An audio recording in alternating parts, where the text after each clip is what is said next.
Hello. Is there anybody out there yet?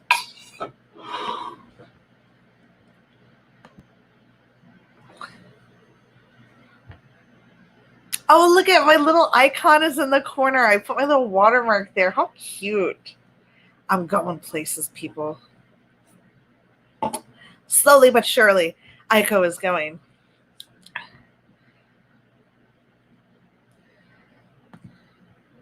If there's anybody there yet, probably not. I didn't really give time for this to go.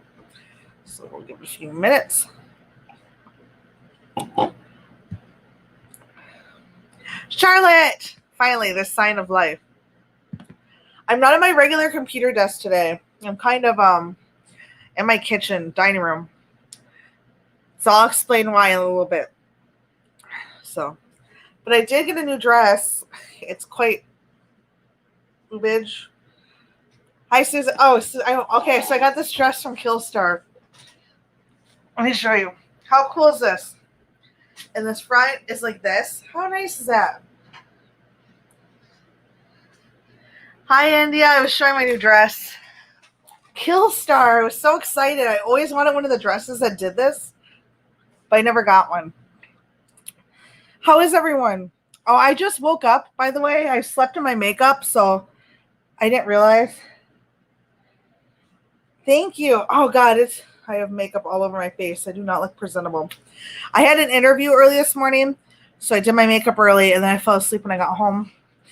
I am not at my desk because I know, isn't it cute? Thank you. I'm not at my desk with my regular computer today because last night at 11:30 p.m., the tornado sirens started going off at my house, and I had to throw all the kids into the bathtub. And I had to open the window because I know, like they say during a tornado, to make sure you open the window so the pressure is equal so it doesn't blast out the windows. I think it went okay. I don't know, though, India. We'll see. So I opened up the windows, and it's nighttime. They say it's super hard to hear or see anything about a tornado at night. So I had the window open so I could hear the tornado if there was one close to us.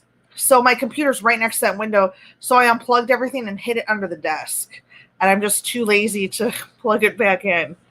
So I'm on my laptop.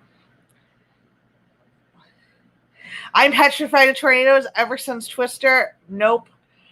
But the thing is I was thoroughly prepared. If I know there's going to be a bad storm or a tornado watches within a 20-mile radius, I prepare a bag that has all of our birth certificates, social security cards, important documents, medication, car keys, family heirlooms in it, something like my grandmother's cremation ashes, all that stuff in a bag, and it was ready by the bed. And as soon as the alarm got off, I yelled at the children to hurry up, and we got into the bathtub. Well, they left them in the bathtub. I stayed outside. I know the towns around us got fucked. Let me see if I can show you the damage.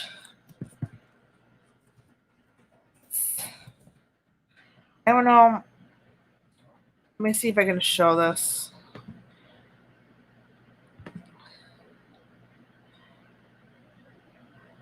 Oh, here we go.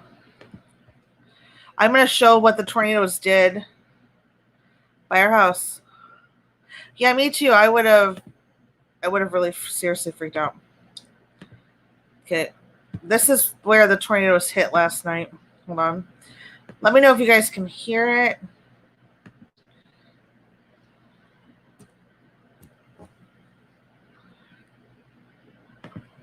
Oh, come on.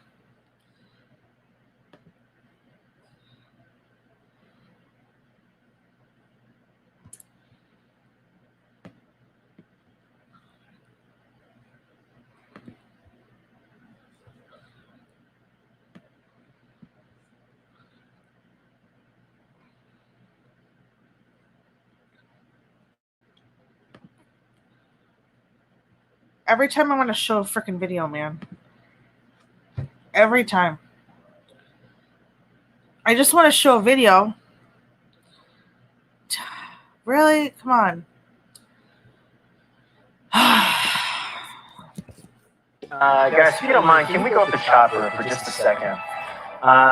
Chopper was moving west across 53. I was watching them. You can see trees down in the Green Valley. Of course, all these damn ads. 77th and Ranchview right now, and this is some of the most significant. Let me bring it up on YouTube. Hold on. All of the so it was a pretty high rate of blood. Yeah, we had a bad tornado last night, so I'm trying to bring it up to show you guys the footage. There's only 3 people in here right now. That makes me sad. Usually there's so many more, but that's fine.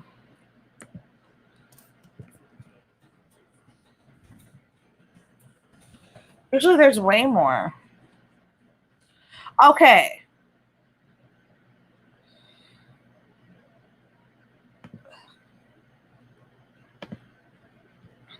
So this is the town that I'm about to play that got hit right next to me. Oh yeah, I heard about that. So let me know if you guys can hear it.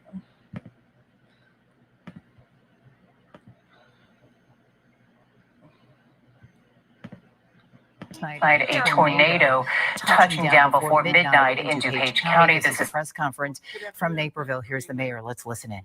The generosity of our community has not gone unnoticed. Once again, everybody has been so appreciative of the support that we've received. And I want to express our gratitude on behalf of the Naperville City Council and the city. Already our residents have been talking about how they can help their neighbors pull together, and we will for sure come through this, but it is a test. That resilience, though, is already on display as you walk through and you see some of the damage that's taken place. I want to say thank you to our first responders and to those who are working tirelessly.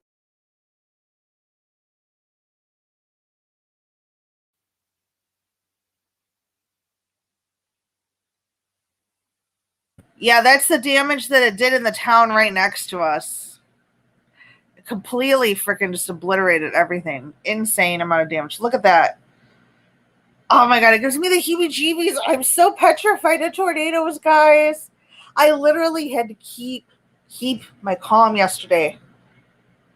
I know. And it's at night. Some people I knew slept through the freaking alarms. I got it. Okay, I got a story after this. So that's like some of the damage. Where's the news? The news story.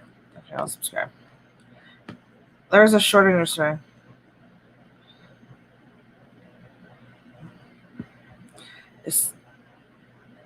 Here's a story.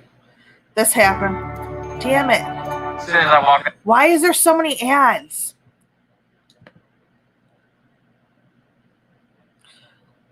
No, that's not grotesque. I have stuff like that too.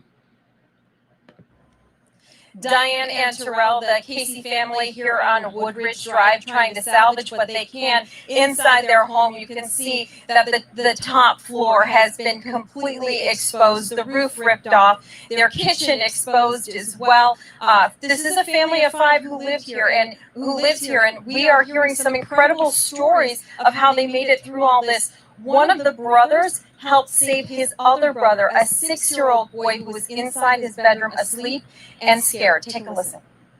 Well, I sat there and I got out of my room because I was like, oh, somebody fell upstairs, and I saw that there was no roof, and I heard my brother sitting there crying for help. So I sat there, ran upstairs, broke down the door, got him out, and then I got everybody downstairs, grabbed all my scouting gear and stuff like that. So then they had blankets and all that type of equipment. What a brave young man he is, saving a 6-year-old brother who was scared and asleep before all of this hit his bedroom. Now, back here live, you can see that there is a lot of activity here on Woodridge Drive. There are people coming out to check on their neighbors and help with this cleanup process that is going to get underway. But most people just tell me that they are trying to wrap their brain around what happened. They're still in shock. That's crazy. I can't believe that just missed us. They said that if the storm, it didn't become as bad as it did that they thought it was going to be. They thought it was supposed to be much worse. They said that if it would have kept up the momentum that they thought it did in the early afternoon, that it would have been much worse for the area that I'm at.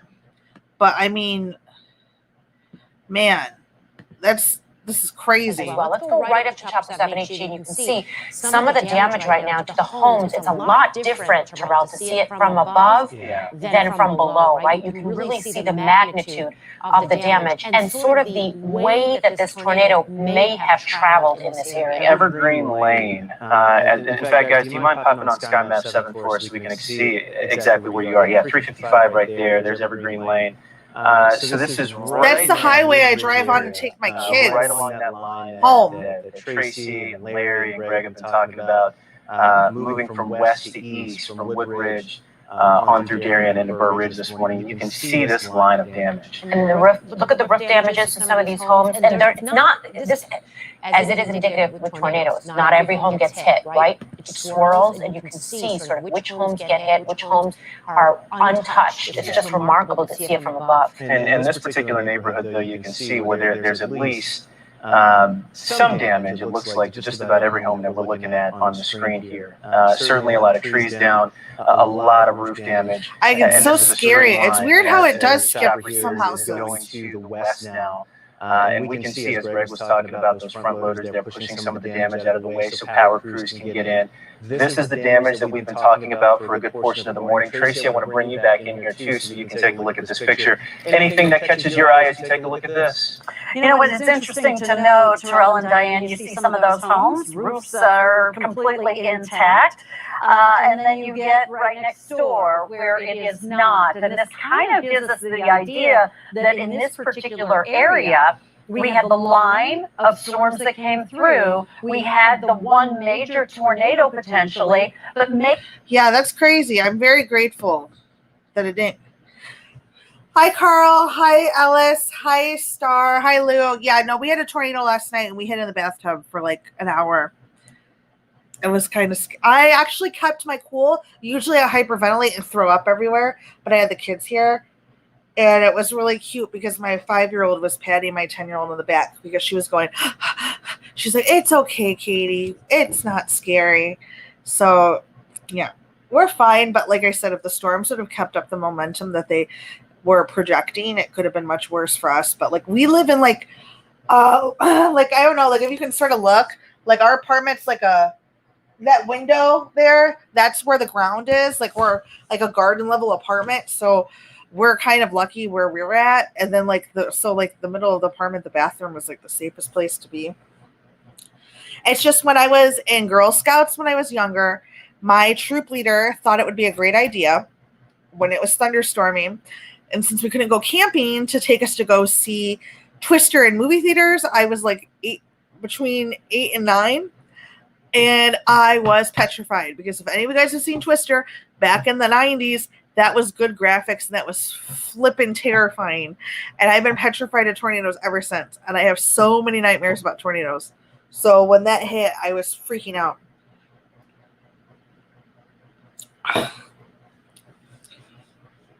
A Twister. A Twister. But it's not supposed to rain again until this weekend.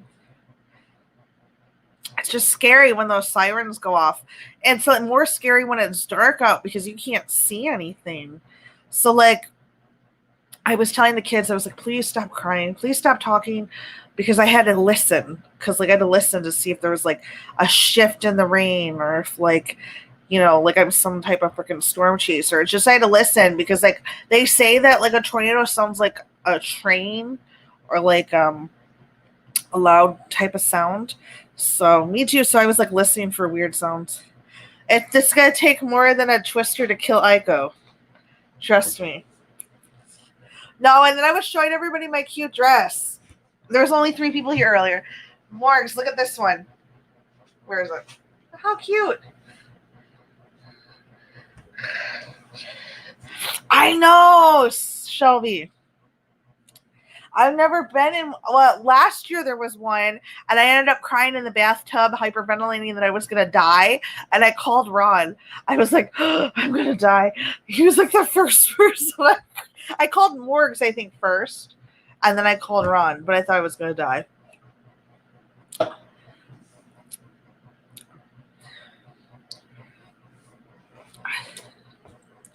So yeah.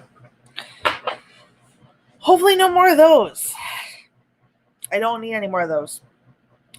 Otherwise, yeah, job interview today went well. I was going to do a book reading today, but I have a lot of stuff I have to do. Tomorrow, I think Wednesday, what I'm going to do is I'm going to pre-schedule a book reading for Evil Men.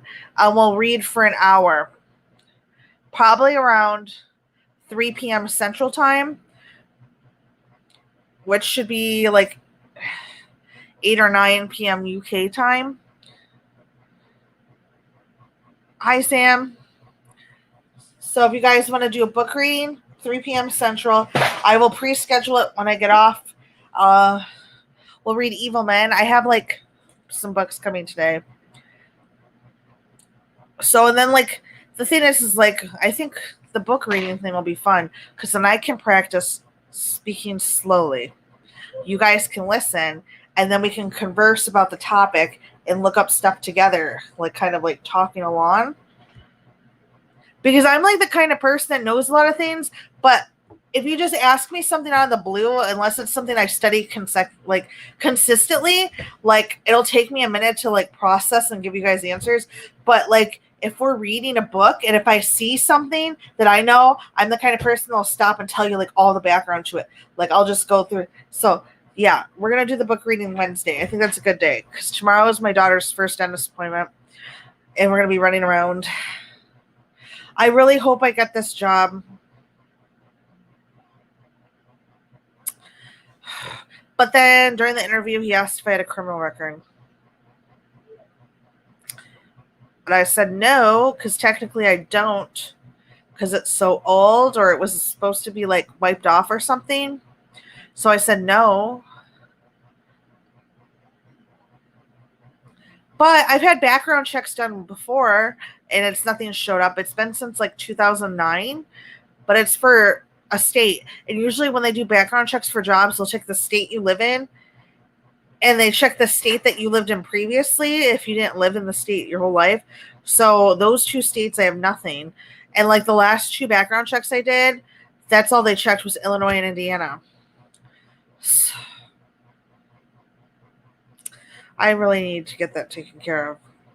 I really hate that some of the stupid mistakes that I made in my life. Yeah.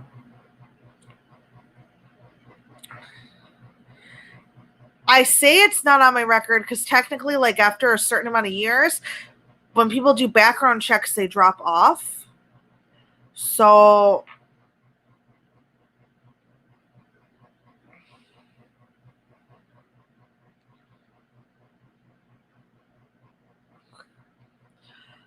I just hate how stupid mistakes that we make. Like,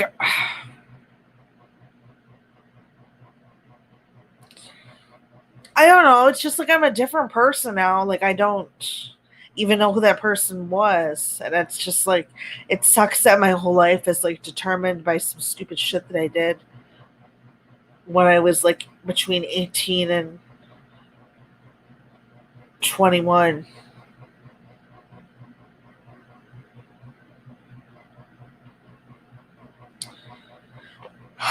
And I don't even like to think about that period of my life because it makes me cry because it was so terrible. So like I'm like the queen of like pushing down all of the bad memories and like forgetting about them. So like some of the time, even like honestly, sometimes I forget about it all altogether. So like I just don't even think about it. I just pretend it didn't happen because it's just easier that way. So when people ask me, I just legitimately just say no because I just, what is it, repress? I repress it or suppress it so much. It's okay, Lou. I use a different name. My name doesn't show up anything. I don't. If anybody like, if I ever applied for a job anywhere, they would never be able to find my even by email, my YouTube, because it's used under a different email. So it's just upsetting. Oh, that sucks. I'm sorry, Charlotte. Oh,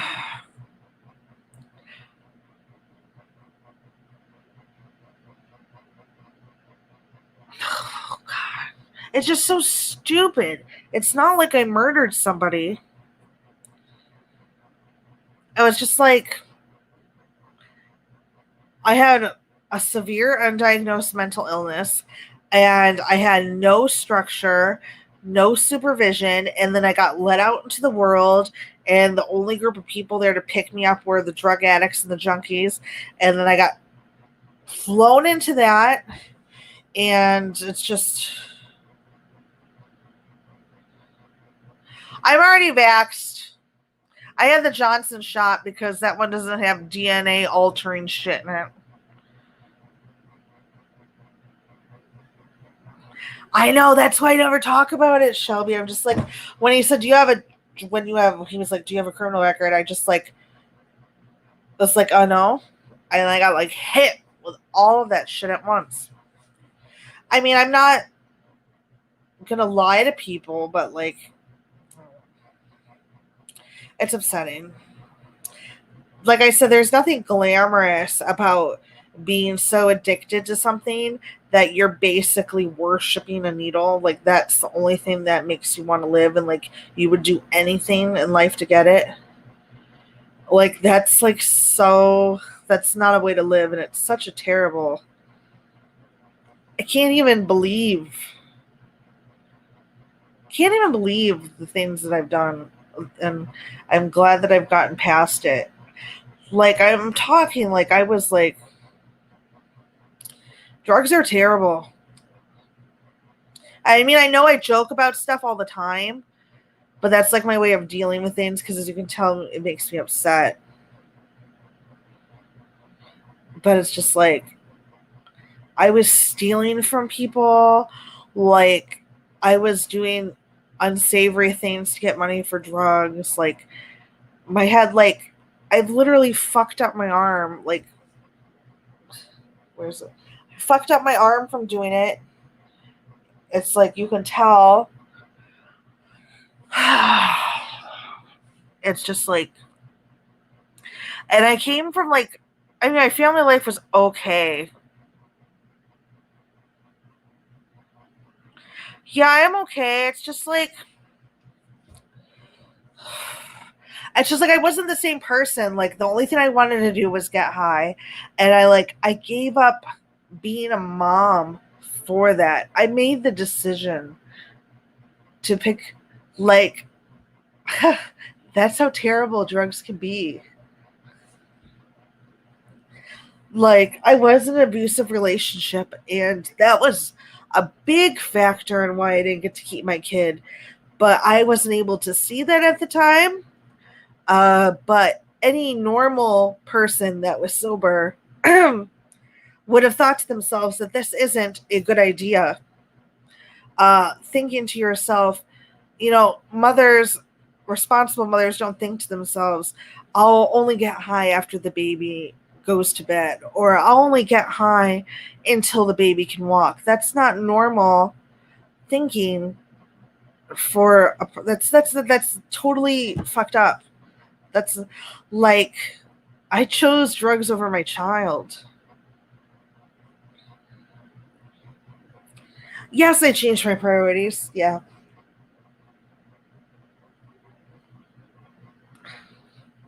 Well, I've been clean since for about 2 years off all hard drugs. I've tried marijuana, like edibles, but I don't really like edibles. But I mean, like, it's just like, I get to watch another family raise my child. It's kind of tough.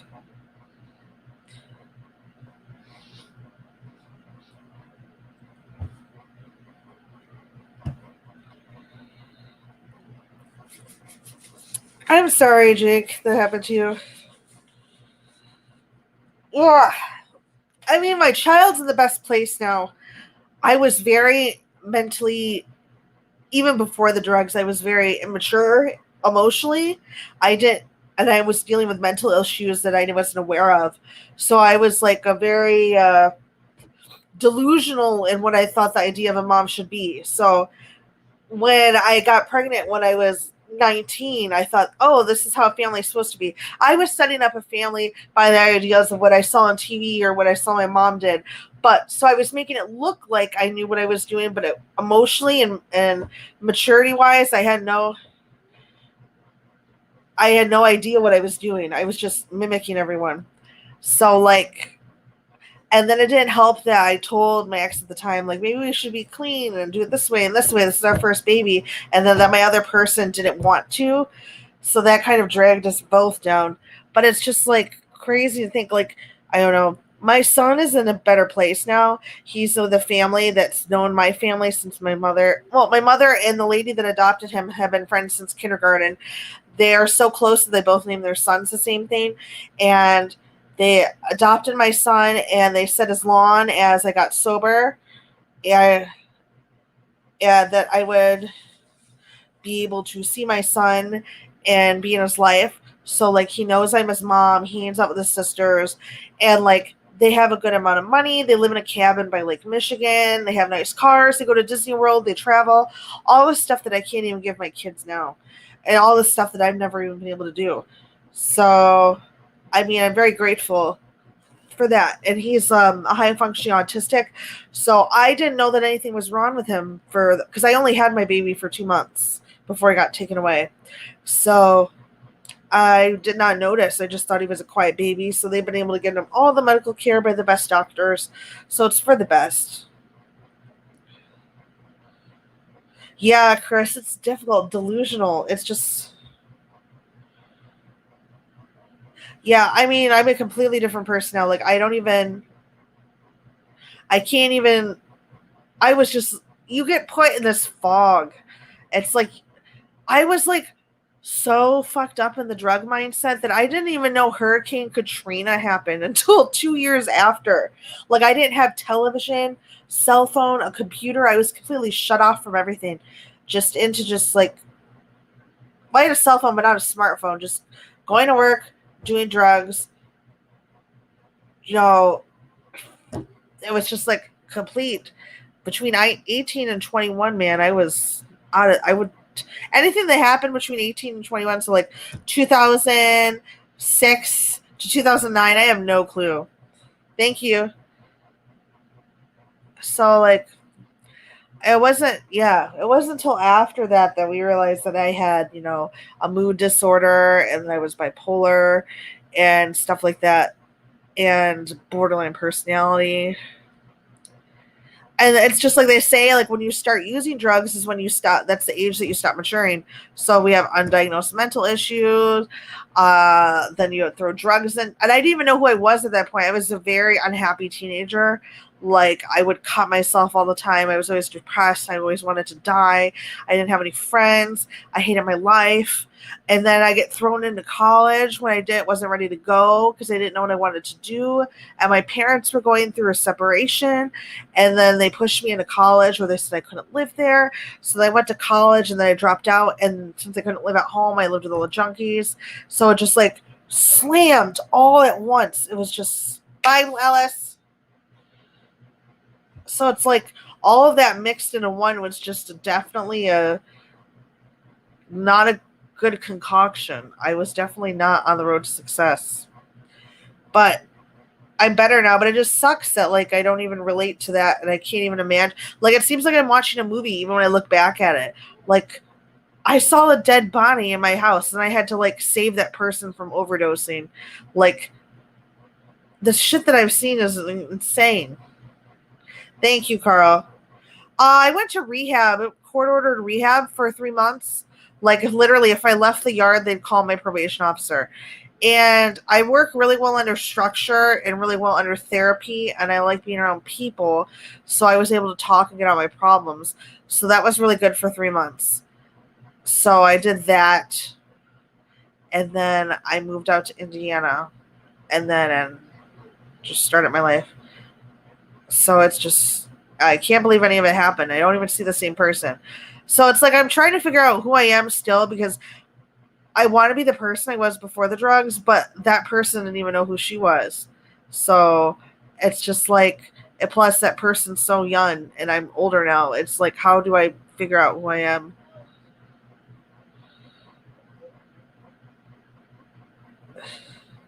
Maybe I should exercise. Oh, man, cigarettes. Oh, man, I was in a dark place. Honestly, I probably would have OD'd and died if I didn't get out of that.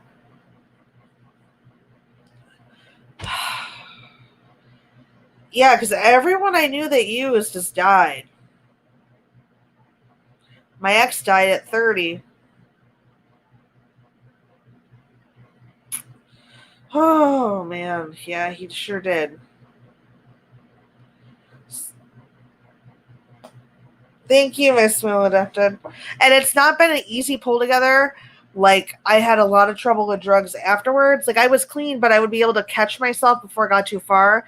Or what we call the functioning drug addict. Somebody that thinks they don't have a problem because they can function, which is even worse than the spiraling out of control, hit a bottom drug addict. Because the functioning drug addict thinks that they can do it and they're okay. So they don't notice when things are going out of control or they're losing stuff. So that was the worst thing I could do. So, I mean, but complete sober, like, I had problems with, like, anything I could shoot up, I wanted to do. And then I had problems with crack, and then I tried heroin for a week. And then when I moved out to Chicago originally, I had problems with IV cocaine, and then I've been clean off of that for 2 years. So,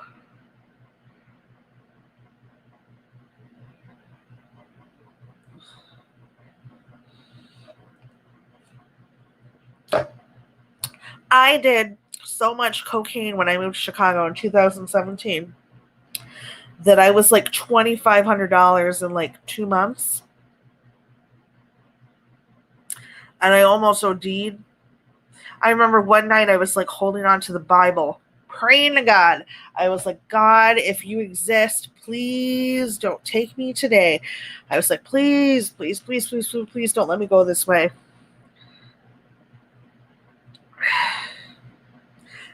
And I think that was the wake-up call because I really thought I was going to die. I really thought I did too much cocaine. IV cocaine, it hits you so much faster and it's so much more potent.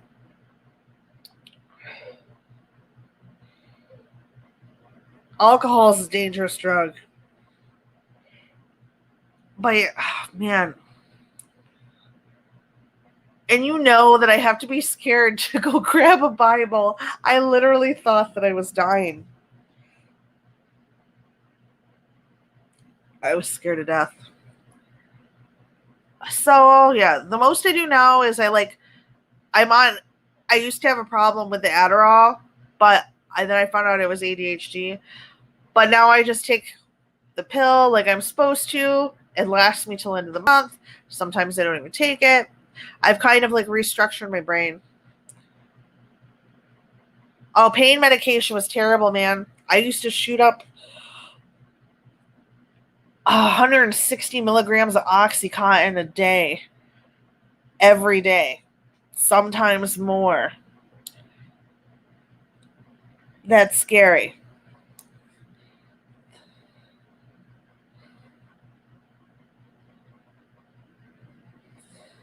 Yeah, it's surprising how many people have issues with this kind of stuff and nobody talks about it because everybody is so judgmental. They like think that, I believe that people that have these issues should have a second chance.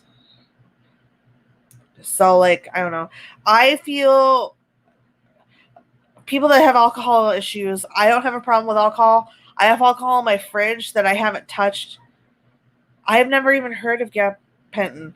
Alcohol, like, I've had alcohol in my fridge for like a year that I haven't touched. I don't like the taste of it. I don't like the way it makes me feel.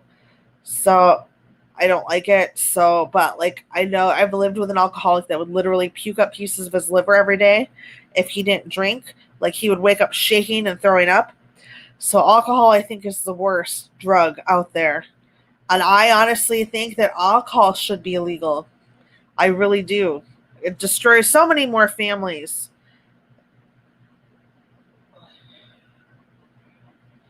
That's so much, Squids. Yeah. Yeah, and the thing is like with the way that they're trying to, they're basically making all these new restrictions to make it harder for drug addicts to get a hold of medication, oxycontins, morphine, is in turn making those people go try street drugs. That's why there's such an epidemic and stuff going on with heroin, because now everybody's turning to street drugs. And to be honest, an addict is going to, if somebody wants to get high, they're going to get high regardless. If it doesn't matter if there's 100-foot wall there and a rope, if they want to get to the other side to get drugs, they'll find a way to get over there. And it doesn't even have to be by the rope. They'll figure it out. Because there's been studies that said that addicts are the only people that can start the day. Their minds are so wired that they could start the day out with no money, and then by the end of the day find $300 to get high. And if they use that type of thinking for good, healthy things, that they would be very successful. So they're going to do what they're going to do. So if you take away between heroin and pain pills, at least pain pills are regulated. At least we know what's in them. With heroin, we don't. And heroin's a lot more dangerous than pain pills are. So when you give people, make it harder access for drug addicts to get pain pills, and then don't give enough methadone programs or rehabilitation programs and stuff like that, people are going to switch right over to heroin, and then that's mixed with fentanyl, and heroin's more addictive and it's more deadly, and it's just going to imbalance it. And once they start the fight more on heroin, people are going to switch back to pills. Like, they need to find a balance. There's methadone here in Indiana. I knew people that took methadone.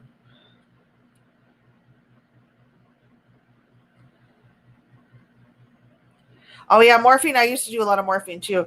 The first drug that I ever tried was IV cocaine. I was like 18. And then the first pain pill I ever tried was IV morphine. But I've never been into, mine were like pain, anything that could fit in a needle was my vice. Even crack, dude. I even shot up crack.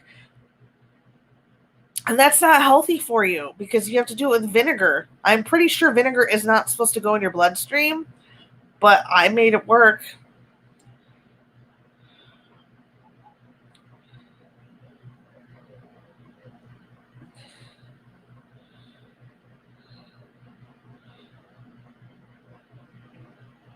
It's a crazy world out there. But I'm glad that everybody here has been able to get stuff together and been able to recognize. I am so glad that I've gotten to the place I am now, because back then I didn't have a license, didn't have a car, never had an apartment. I didn't go to college. Like, now I have things. I have my driver's license. I have a car. I have an apartment. I graduated from college. I got to go to travel. And it's like all these things. And like, I have all these letters of recommendation. And then people look at me, oh, you never look like the person. But then it's like, then they ask if I have a criminal record. And I'm like, okay. Yeah.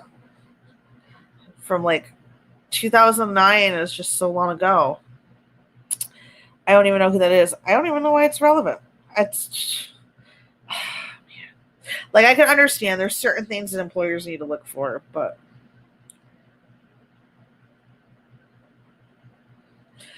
if I get a background check done, it shows up clean.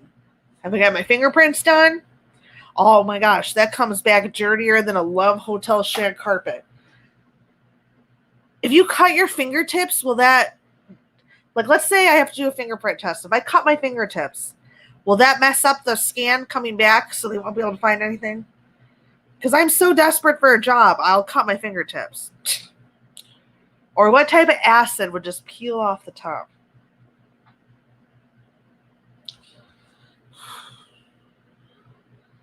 I'll do it.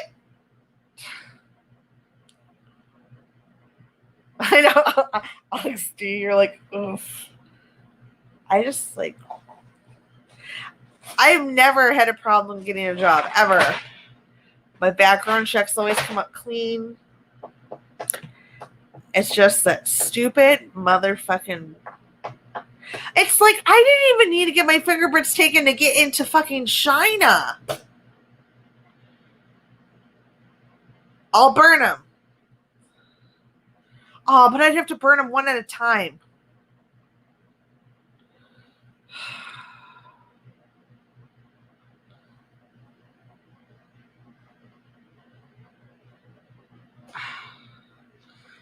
Oh, man.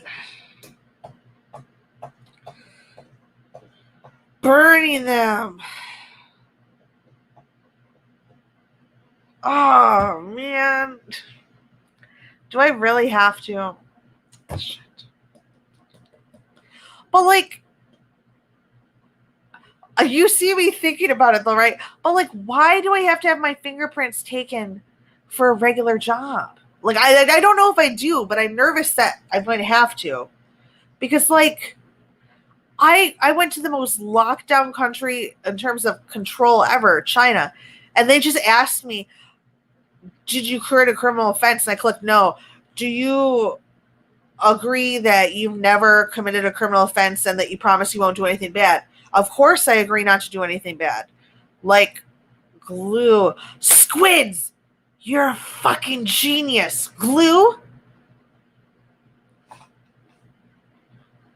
You are a genius.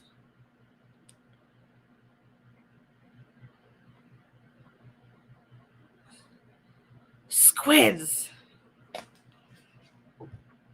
That is the smartest thing that anybody has ever said. Candlelight. I know. Yes. So does it mess up the fingerprint, Squids, just so it won't come back as a complete match? Or does it completely cover it? Because I think it'll be a little odd if it can't read anything. We got it.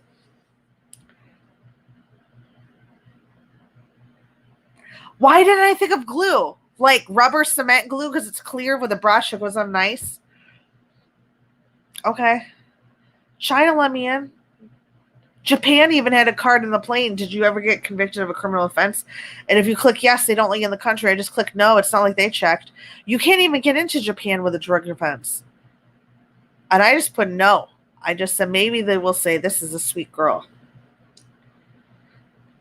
Because I have a thing of rubber cement. We're going to try this. I'm going to put glue on my finger and try to unlock my cell phone. Oh, yeah, because if I did that, I wouldn't be able to get on my phone anymore. But we'll do the glue. Squids, if I ever have to get that done and if that works,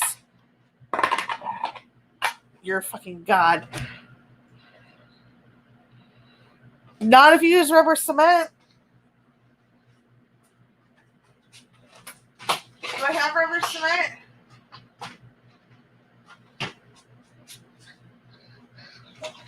Rubber, no wrinkle rubber cement. Look at, I would just have to put it on very thin. Look at that.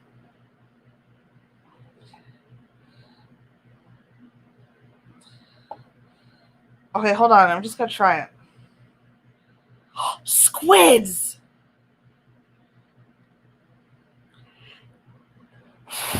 Just...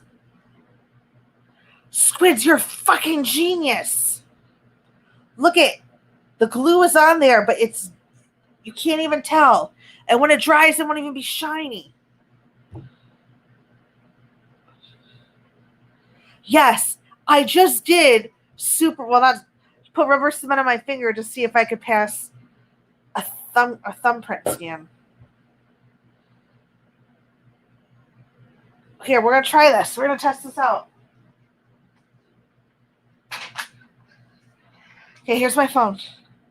So, we're going to do my fingerprint. We're in. Okay?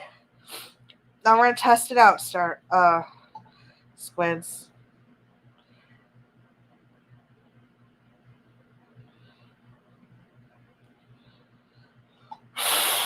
Yes, I am so doing this live.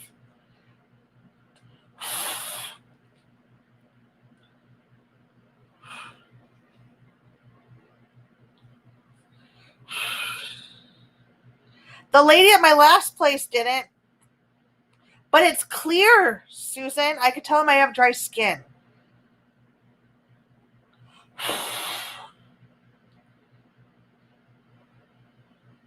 See, this one's almost dry. See, this one I put too much on, but it just like looks like it's just filling in the ridges really. So then, if I go to log into my phone now, yes, I have Taman as my phone. My fingerprint doesn't match. Even if I... Oh, damn it! Not enough glue. It let me in. We're going to have to redo that. We have to redo that. It took a couple tries. That's like a couple layers on there, maybe 2 or 3. Welcome to Aiko's channel where we teach you how to, like, you know...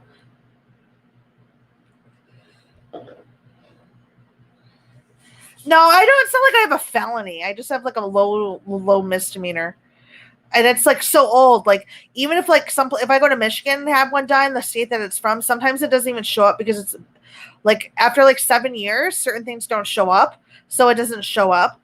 So it's just like a low level misdemeanor.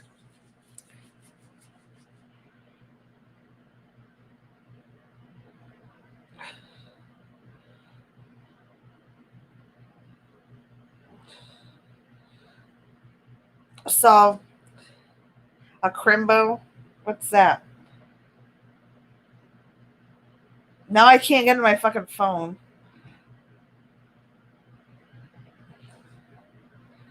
Woo, I got a direct deposit of $2.05. I'm rich. Yeah, there's a lot of stuff I have to do to get it scrubbed. See, the thing is like you can't have more than 2 things on your record to get your thing scrubbed in the state of Michigan. But I had the 1 drug charge and 1 shoplifting from when I was 18. And I got prosecuted differently for the shoplifting by 2 different stores. So I don't know if they combined the case or they separated it. And the place that I got charged at, I have no idea how to get a hold of anybody. And then I don't know if my drug charge, if the 10 probation violations for me faking NA, yeah, I didn't get violated for probation for using. I got violated because I would forge my AA and NA sheets, and they would ask me, did you go to NA or did you forge your sheet? And my dumb ass would be like, I wrote it in myself, just because I'm an honest person. So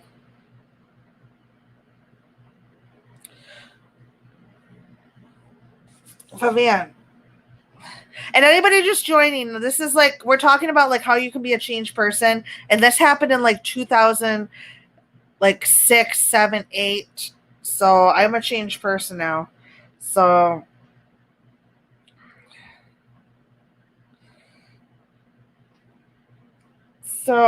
yeah. It was 14 years ago. Oh my God.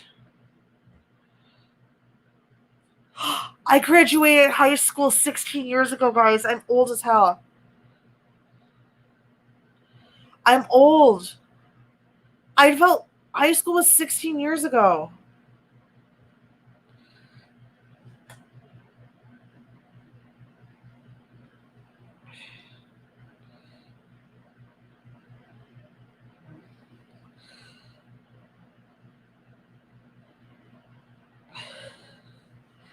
God, sorry, I had to message somebody. Oh man, I'm gonna be 30 or 34. I'm 34. I'm excited because I got $2 deposited into my bank account. I don't miss high school. People are mean. I miss being able to like make friends and be the center of attention, of course, because that's just who I am. I still feel like a teenager sometimes too. Oh my God. But I'm not doing good for I don't know. I could be in a worse position in life, so I should be grateful. But like I feel like I was getting so ahead in my life and then COVID happened and now like I'm broke again and I have to start all over.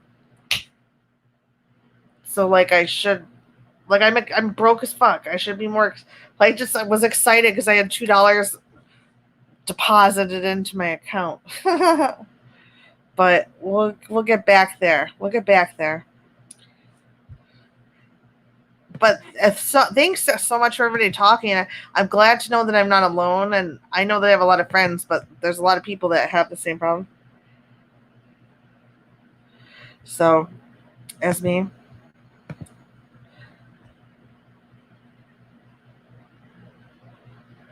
I don't know who Candace is unless they have a different name on YouTube or. Yeah, I lost 2 jobs. Well, yeah, 2 jobs to COVID. I've been working since I was 13. This is the longest I've ever been. Hi, Doobie Doo. This is the longest I've ever been without a job. And sorry, I was crying earlier, so my makeup's all over now.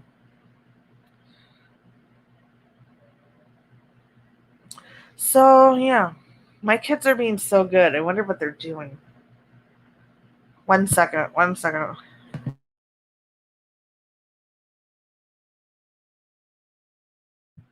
I've almost talked for a whole hour. So, I think it was a good conversation today. We learned that you could put rubber cement on your fingers to mess up your fingerprints. That Ico used to be a hot mess. 3 p.m. Wednesday, I'll make it in like an hour. We will be doing a reading of Evil Men. And I will... I've been crying for years. That should be my life motto. So, on the up thing, on the uppity up, I did get my new wallet. Look how cute it is. So pretty.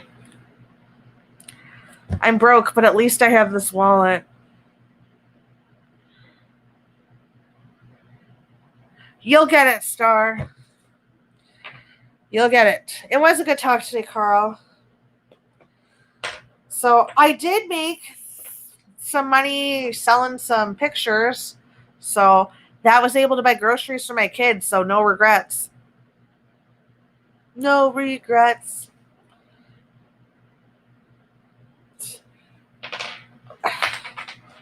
Nothing wrong with taking what the good Lord gave you and making some money.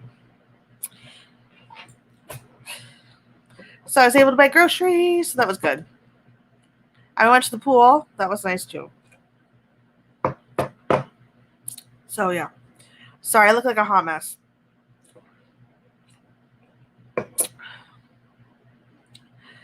That is true. All you need is your health.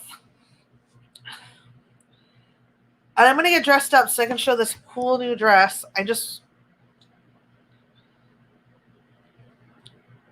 The top part is so cute from Killstar. Because I sold all my clothes last year on Poshmark and made like $2,000. And then I don't have any clothes now. So I got this one dress. We'll make it work. We'll make it. Hold on 1 second. Let me see if my package came. Hold on 1 second. Because it's books. 1 second.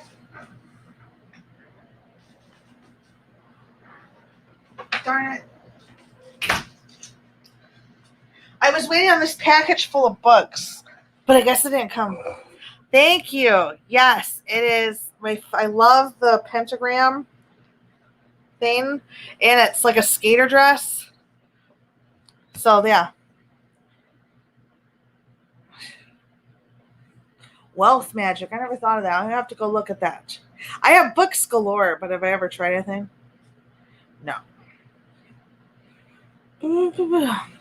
Well, I'm going to have to get off, guys. It's almost been an hour. My kids are going to go crazy. But I love everyone. Thank you for listening. Everyone have a good day.